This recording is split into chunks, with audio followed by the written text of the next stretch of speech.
Pónganse en pie. Y vamos a leer en Apocalipsis 12.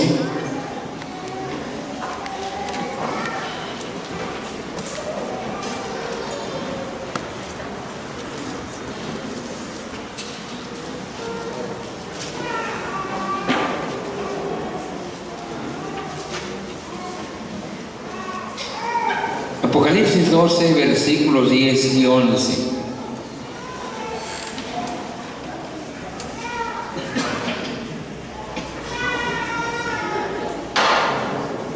¿Ya lo tenemos? A ver, dice así la bendita palabra del Señor. Entonces oí una gran voz en el cielo que decía: ahora ha venido la salvación, el poder y el reino de nuestro Dios y la autoridad de su Cristo, porque ha sido lanzado fuera el acusador de nuestros hermanos, el que los acusaba delante de nuestro Dios día y noche. Y ellos le han vencido por medio de la sangre del Cordero y de la palabra del testimonio de ellos, y menospreciaron sus vidas hasta la muerte. Siéntense, hermanos. Bueno, el versículo 10 lo tomé como un antecedente del versículo 11. Pero de hecho nos vamos a basar en el versículo 11. Y vamos a poner como título de nuestro tema en esta tarde,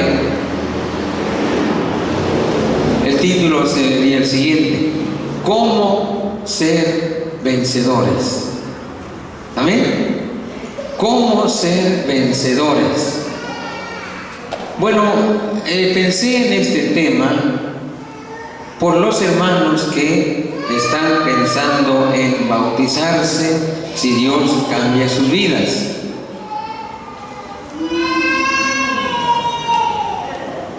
La razón del desaliento de muchos para no dar ese paso de obediencia es que ven que en la iglesia hay algunos que luego andan dando mal testimonio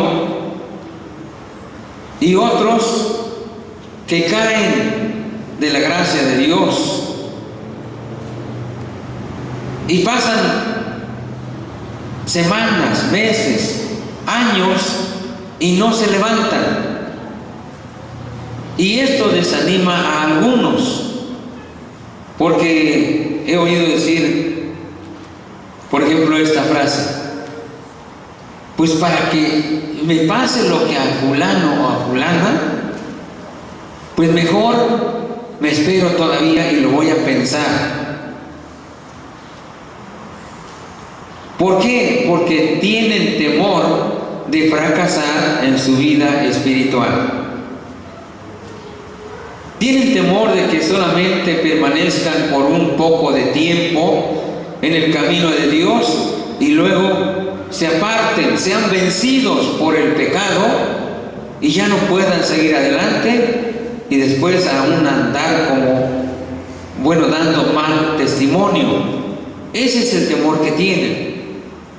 Pero en la Biblia se habla, se dice, se enseña que Dios es poderoso para guardarnos sin caída hasta el día de Jesucristo.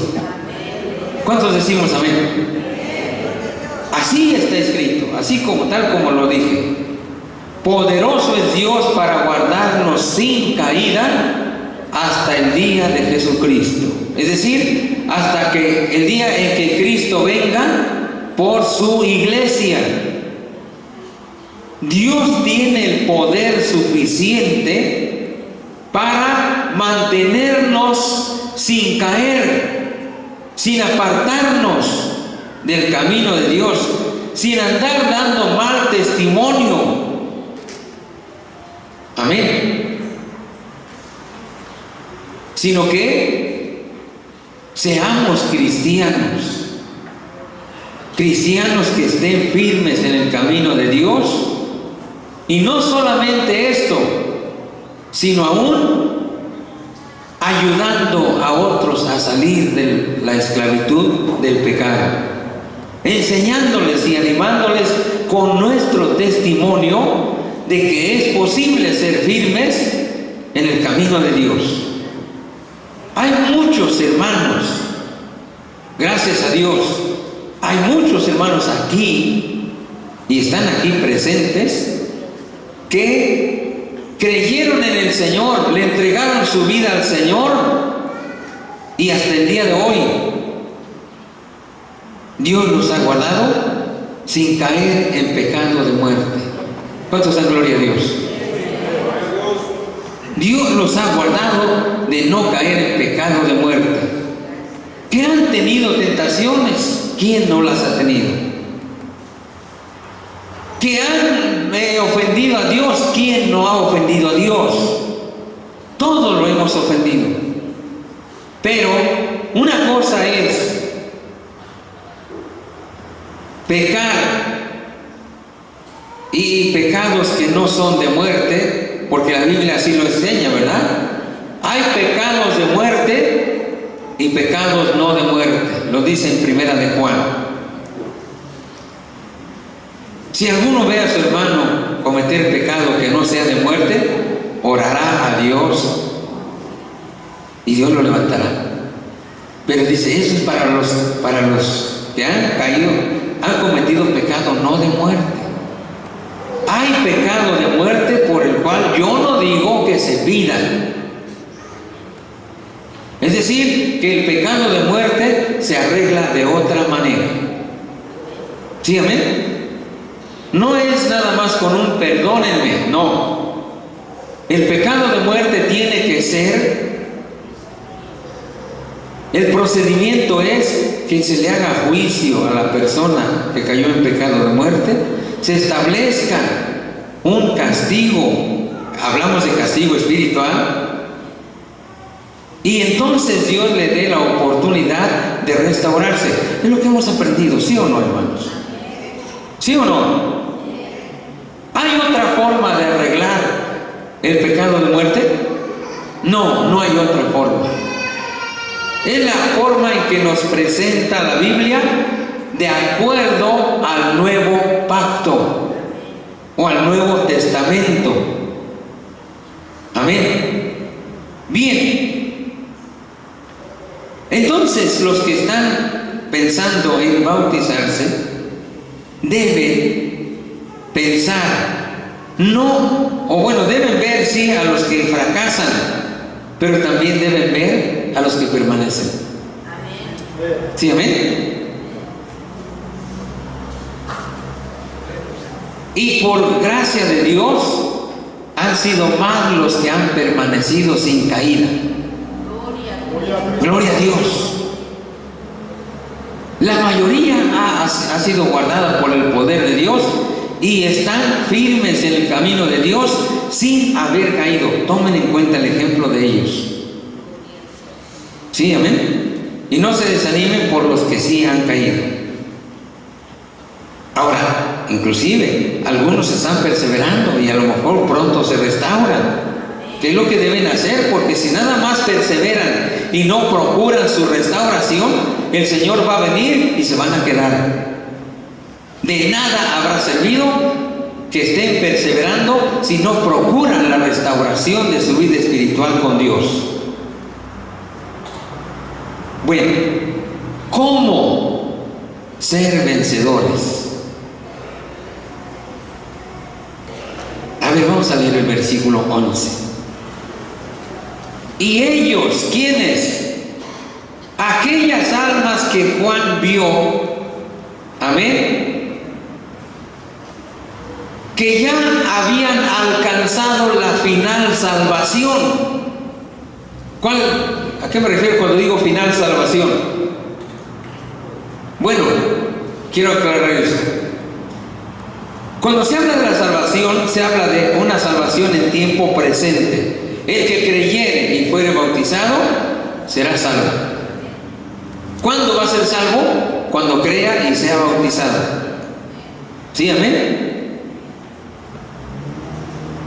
Pero se habla de una salvación futura. Jesús dijo estas palabras: mas el que persevere hasta el fin, este será salvo. Es decir, que la salvación se obtiene en el momento de creer, de producirse ese nuevo nacimiento, esa regeneración, y la persona da el paso de obediencia del bautismo, con el cual está sellando el compromiso que está haciendo con Dios para tener derecho también a la salvación y a la vida eterna. Ahí es donde ya es salvo, pero tiene que permanecer firme. Tiene que procurar vivir conforme a la voluntad de Dios para no perder la salvación. Amén. Y ahí es donde puede estar el problema. Digo problema si no se siguen las instrucciones de la palabra del Señor. Vamos a ver. Entonces aquí se refiere a esas almas. Dice, y ellos, ¿quiénes? De los que habla Juan, de que están en la final de salvación. Y ellos le han vencido. ¿A quién vencieron? Al acusador de las almas. ¿Quién es el acusador? Satanás. Ahora notemos, a ver el versículo 10.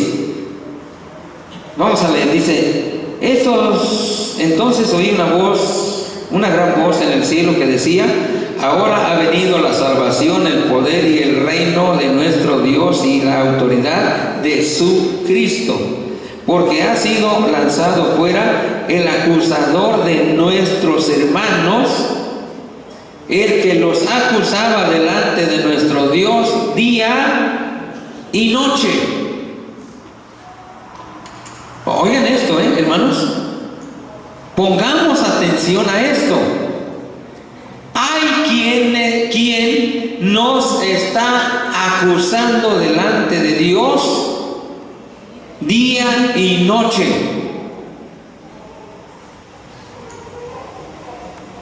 Ese acusador del cual se habla, o de quien se habla en el libro de Job, dice que se presentaron los hijos delante de Dios, entre los cuales estaba también ¿quién? Satanás. Y Dios le dice a Satanás: ¿de dónde viene Satanás? Y Satanás le contesta: de rodear la tierra y de andar por ella. ¿Y qué andaba haciendo Satanás rodeando la tierra? Andaba viendo a ver quién le había fallado a Dios para acusarlo. Amén. Así que tengamos presente esto.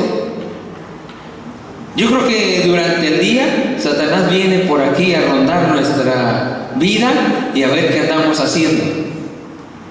Y si andamos haciendo algo indebido, se va con Dios y dice: ahí está, mira, no que tiene temor de ti, y mira lo que está haciendo, o mira lo que hizo. Nos acusan. Bueno, pues a él se refiere cuando dice en el versículo 11: y ellos le han vencido. ¿A quién tenemos que vencer, hermanos? A ver, díganlo. A ver, ¿a quién vas a vencer? Dilo fuerte, de todas maneras. A Satanás. Saúl, ¿a quién vas a vencer? ¿Sí? Conste que los está oyendo Satanás, bueno, o algún demonio, y le va a ir a decir que ustedes han dicho que lo van a vencer. A ver, ¿cuántos hemos vencido a Satanás? A ver, ¿cuántos dicen gloria a Dios por la gracia y el poder de Dios? Estamos en pie. Satanás ha querido derribarnos. Satanás ha querido tirarnos y hacernos caer de la gracia de Dios, pero bendito sea Dios que gracias a su poder, a su misericordia, a su bondad, todavía estamos en pie. Gloria al Señor. Bueno, los que están en pie den gloria a Dios. Y los que se han levantado den gloria a Dios también. Bendito sea el Señor. ¿Cómo es que estas almas vencieron a Satanás? A ver, y ellos le han vencido, ¿cómo dice? Por medio de la sangre del Cordero. Miren, cuando estaba meditando en este versículo, me acordé de algo que luego sucede y que ustedes seguramente lo han hecho y yo también. Cuando nos enfrentamos a una situación, a un problema, a una enfermedad, y estamos orando por un enfermo, o estamos poniendo las manos, la sangre de Cristo tiene poder. Enfermedad, te ordeno salgas fuera en el nombre de Jesús, porque hay poder en la sangre de Cristo. Yo me pregunto, ¿estamos orando bien?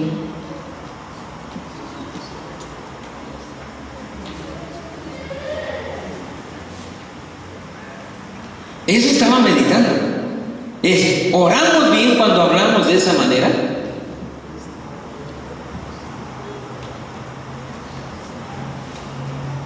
¿Cuál es la enseñanza en cuanto a la sangre de Jesucristo? ¿Cuál es la enseñanza? La enseñanza bíblica en cuanto a la sangre de Jesucristo es que la sangre de Jesucristo nos limpia de todo pecado. Amén. Bueno, si no, como que los veo dudosos. A ver, busquen Primera de Juan.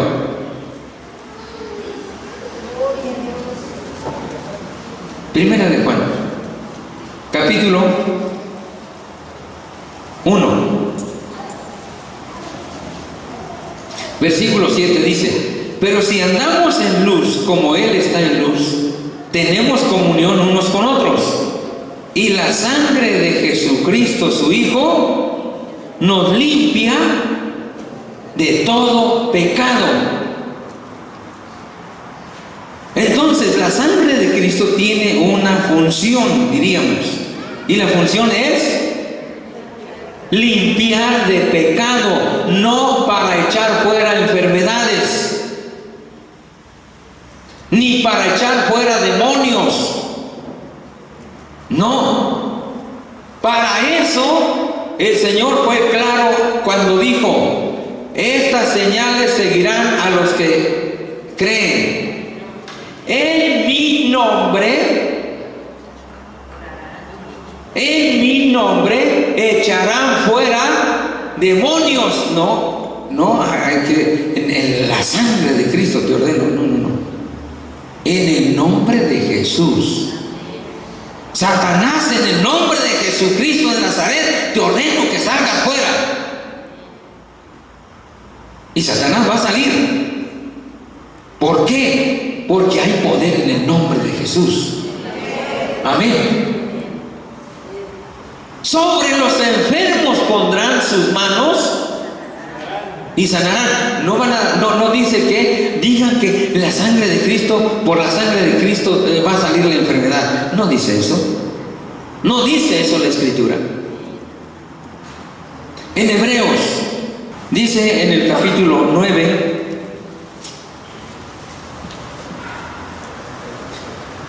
el versículo 22.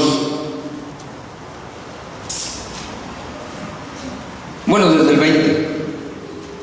Diciendo: esta es la sangre del pacto que Dios os ha mandado.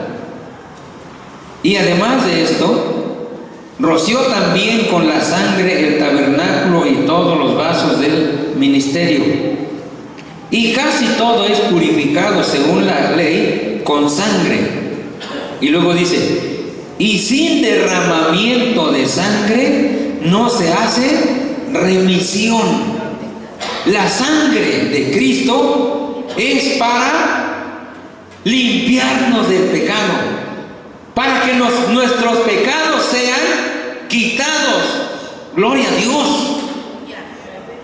Entonces, cuando dice en Apocalipsis, y ellos le han vencido por medio de la sangre del Cordero, significa esto, hermanos, que el cristiano, para poder vencer a Satanás, necesita continuamente estarse limpiando de pecado, y esa limpieza la obtiene por la sangre de Jesucristo. Bendito sea Dios. Continuamente, cada vez que el cristiano comete una falta, aunque no sea pecado de muerte, todo pecado, cuando le pedimos a Dios que nos perdone, cuando hacemos esa confesión de nuestros pecados al Señor, los pecados que no son de muerte, Señor, mira, Padre, hice esto, conscientes de que no es pecado de muerte. Señor, Padre, en el nombre de Jesucristo, tu Hijo, te ruego que me perdones. Vamos a obtener el perdón. ¿Por qué? Porque el abogado que tenemos a la diestra del Padre, ese abogado, cuando nosotros estamos orando al Padre en nombre de Él, ese abogado le dice al Padre: Padre, perdónalo, porque yo derramé mi sangre por Él.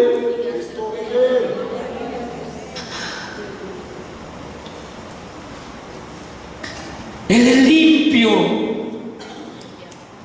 por la sangre que yo derramé. Y entonces ese cristiano es limpio de ese pecado. Y queda en una condición de pureza espiritual. Bendito sea Dios. Nosotros tenemos que confiar entonces en el sacrificio de Jesucristo que Él realizó para librarnos, para limpiarnos de todo pecado. No debemos confiar en nuestra justicia, debemos confiar en la justicia que Jesucristo hizo por nosotros al dar su vida y al derramar su sangre. Bendito sea el nombre del Señor. Pero eso sí, cuando oramos pidiendo perdón, debemos hacer memoria de ese sacrificio. Señor, perdóname. Señor Jesús, yo sé que tú diste tu vida. Señor, tú sufriste el castigo que yo merezco. Y por eso puedo ahora no solamente confiar en el perdón que puedo obtener, sino puedo confiar en que mi oración está llegando a la presencia misma de Dios el Padre. Porque Cristo nos abrió ese camino nuevo.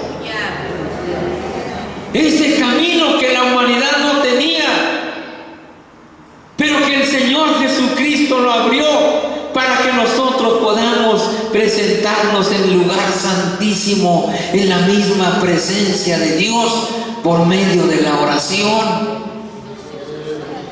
Qué importante es la oración, hermanos. Ellos le han vencido. ¿Cómo, hermanos? A ver, léanlo. Y ellos le han vencido por medio de la sangre del Cordero. ¿Y qué dice enseguida? Y de la palabra del testimonio de ellos. A ver, otra vez. Y de la palabra del testimonio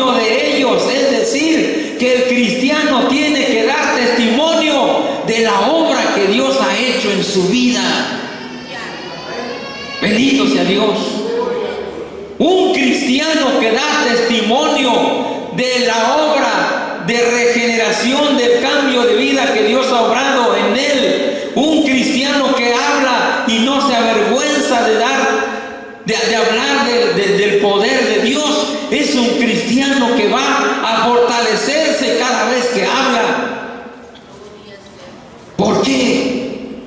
Porque cuando el cristiano da testimonio, también se siente obligado a vivir de acuerdo a lo que predica. Amén. Qué importante es el testimonio. Que si en un momento dado alguien le dice: oiga, pero si usted hizo esto, sí es cierto, y no saben por cómo me avergüenzo de haber hecho eso. Me avergüenzo no solamente delante de ustedes, me avergüenzo principalmente delante de Dios, y me duele haberlo hecho. Pero gracias a Dios que yo ya le pedí perdón a Dios por esa falta, y Dios me perdonó. Gloria al Señor. Dios me perdonó porque Él es fiel a sus promesas.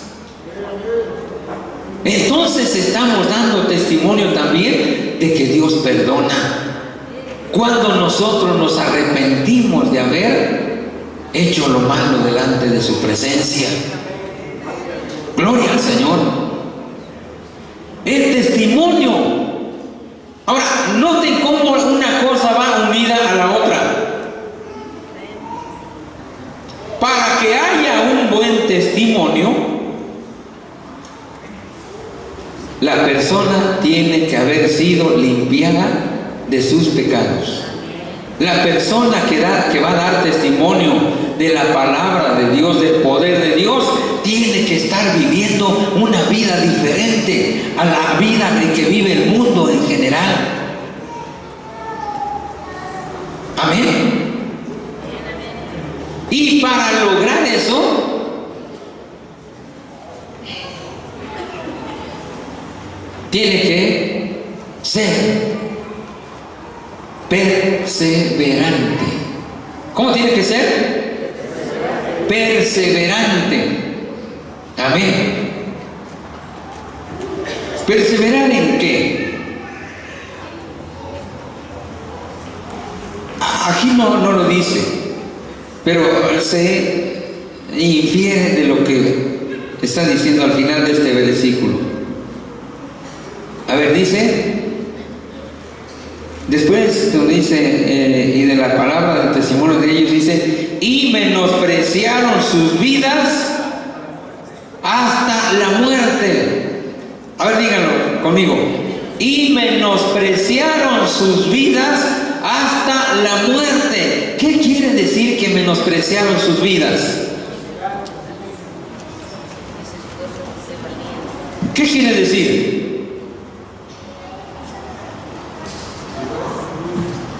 Jesús dijo en cierta ocasión: si alguno quiere venir en pos de mí, niéguese a sí mismo, tome su cruz cada día y sígame. El que cuida su vida la perderá, pero el que pierde su vida por causa de mí la hallará. Gloria a Dios.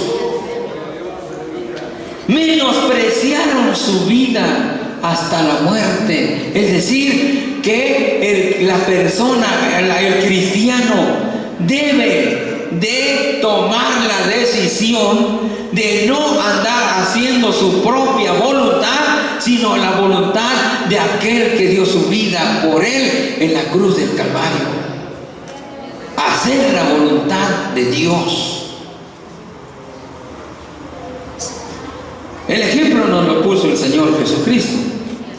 Antes de que Él fuera entregado en manos de los judíos o de los soldados que lo iban a llevar preso y posteriormente lo crucificaron, antes de eso el Señor estuvo orando. ¿Y qué cosas decía en esa oración el Señor? Su oración era al Padre: Padre, la hora ha llegado. Padre, si es posible, pase de mí esta copa,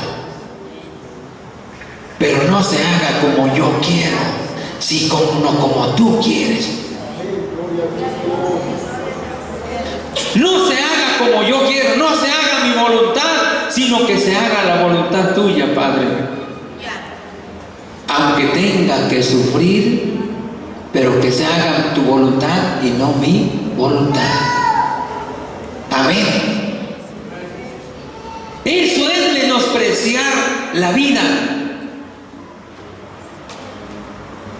Si el Señor quiere que pasemos por situaciones difíciles en nuestra vida, Señor, si tú quieres que yo pase por este sacrificio, voy a pasar.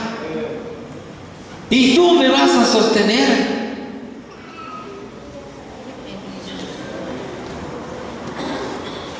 El cristiano debe estar totalmente convencido y seguro que nada acontecerá en su vida que Dios no lo permita. Todo lo que acontezca en nuestra vida es porque Dios lo permite. ¿Saben qué? El Señor no nos va a dejar ser tentados más de lo que podemos resistir. Así está escrito. Dios no permitirá que seamos tentados más de lo que podemos soportar o resistir, sino que juntamente con la prueba dará también la salida. Gloria a Dios. Señor, por muy difícil que sea esta situación, Señor, tú me vas a sacar adelante. Bueno, decirlo cuando no estamos en la prueba es fácil, ¿verdad? Pero decirlo en medio de la prueba es otra cosa. Pero aún en medio de la prueba debemos recordar las cosas que hemos aprendido, las cosas que hemos oído. Menospreciaron su vida. Señor, voy a hacer no voy a faltar al culto. Y el diablo le dice: pero mira, no has ganado lo suficiente ni para, si es taxista, ni para la cuenta. ¿Cómo le vas a, te vas a ir al culto y no tienes lo necesario para tu familia? El cristiano debe decir: pues voy a ir al culto, porque debo ser, ¿qué dijimos que hay que ser? Perseverante. Amén. Debe ser perseverante. Debe procurar. Vamos a hablar después, porque son muchas cosas en las que debe perseverar el cristiano. Si es posible el domingo hablamos de eso. Pero debe permanecer también unido al Señor. Es decir, no procurar, eso sí, no caer en pecado de muerte. Y si algún otro pecado que no sea de muerte está cometiendo, debe procurar también apartarse, que su vida vaya mejorando. Como dice la Escritura, que la vida del justo es como la luz de la aurora, que va en aumento hasta que el día es perfecto. No debemos conformarnos de estar nada más con no caer en pecado de muerte, no. Debemos de pensar y de procurar mejorar nuestra condición delante de Dios. Amén. Jesucristo dijo: permaneced en mí y yo en vosotros, porque separados de mí, díganlo, nada podréis hacer. Ahora, si el cristiano se separa de Cristo, ¿qué le va a suceder? ¿Qué le pasa a una rama que es cortada del árbol? se secan. ¿Y seca para qué sirve? Para echar al fuego. Claro que sí sirve para algo. Es que me van a decir, para nada. No, no es cierto, sirve para algo, para el fuego. Ahora, ¿cuántos de ustedes quieren servir para el fuego? ¿Verdad que no? Entonces, hermanos, debemos de ser vencedores. Estamos viendo cómo, ahorita estamos viendo una parte, limpiarnos del pecado, pero la otra parte, ser perseverantes. Y aquí muchos días tenemos ese punto, porque no lo terminaríamos hoy. Vamos a orar y vamos a decirle al Señor, Señor, yo quiero vencer a mi enemigo por medio de tu sangre. Señor, mira, aquí estoy. Tú ves mi vida. Señor, si en mí hay pecado, Señor, perdóname y límpiame con tu sangre preciosa. Lávame en tu sangre, Salvador.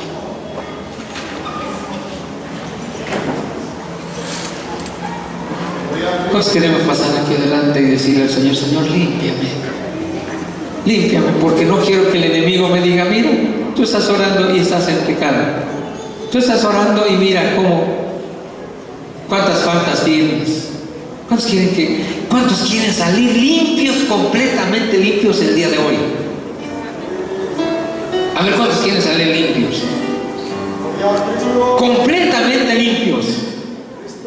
La Biblia dice, si confesamos nuestros pecados, Él es fiel y justo para perdonarnos nuestros pecados y limpiarnos, díganlo, de toda maldad. ¿Cuántos quieren que ser limpios por la sangre de Cristo? No solamente los que no han sido bautizados, también de los que somos bautizados. Si no hay pecados de muerte, gloria a Dios, pero aún por los pecados que no son de muerte, hay que pedirle perdón a Dios. Aleluya. Vamos a, ¿qué les parece que cantamos unas estrofas de esta alabanza? Que mi vida entera esté. Gloria al Señor. Alabanza 158.